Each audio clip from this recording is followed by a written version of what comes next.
जय जगन्नाथ मु सोनी आपको स्वागत करुच्ची Soni kitchen and blog channel को आशा करुच्ची जगन्नाथ कृपारू आपण मैंने समस्ते भल थे।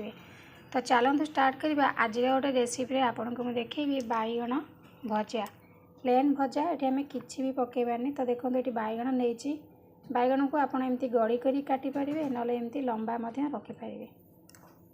ये गैस लगे मु पैन बसई दी पैन ताती गला। देखो ये मुझे तेल पकई नहीं तेल ताती सारा आम पकई नवा पंचुफुटण। पंचुफुटण पकई सारा पंचुफुटण को भल भाव फुटापी छाड़देवे। पंचुफुटण भल से फुटी सारापर ही आप बैगण पकेबे कहीं भल बास्ना बाहर यदि पंचुफुटण आपंकर भल से फुटब। देखो पंचुफुटण पूरा भल से भाजीगला पूरा पोड़गला। तो पोड़गला ही भल से भल बास्ना हे। तो ये आम बैगण पकई सारापर गैस को टेक रखा कहीं गैस कमेदेवा तार बैगण हाथ सीझा हो गैस फ्लेम को कमेदेनी। तो ये पकई ना हलदी गुंड ये आम लुण टिके पर पकेबा कहीं लुण यदि आप फास्ट पकईदेवे ताले बैगण रू पूरा पानी बाहर पड़ो। से प्रथम लुण पकाउनी टे सीझीगला आम लुण पकई ना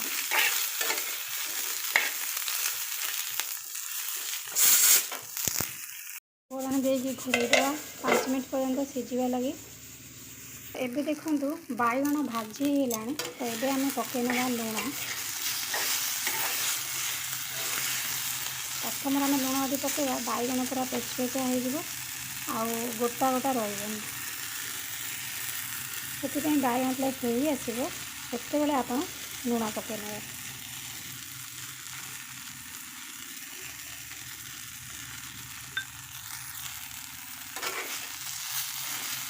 लुण पकई तो आउ थे भल भाव में घाटी नि आउ घोड़ेबे एथर घोड़नी काढ़ीदेवे।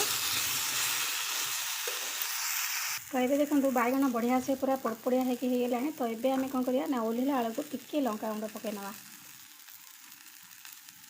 टिके हाँटी देकी गैस को बंद करदे। आउ बेस समय बसैबेनी रेडी है एथर आपंकर पंचुफुटण देकी बैगण भजा। आपको पूरा गरम गरम पखाल सहित खातु कि गरम सहित खातु पूरा जमीदेवे। तो आशा करছি आज वीडियो आपको पसंद आसू। यदि पसंद आसा लाइक करेंगे फैमिली सहित शेयर करेंगे और चैनल जो नुआ अच्छा चैनल को सब्सक्राइब करेंगे। तो आज विदाय नौ पुणी देखा आप नेक्स्ट वीडियो से पर्यटन रोचे नमस्कार जय जगन्नाथ।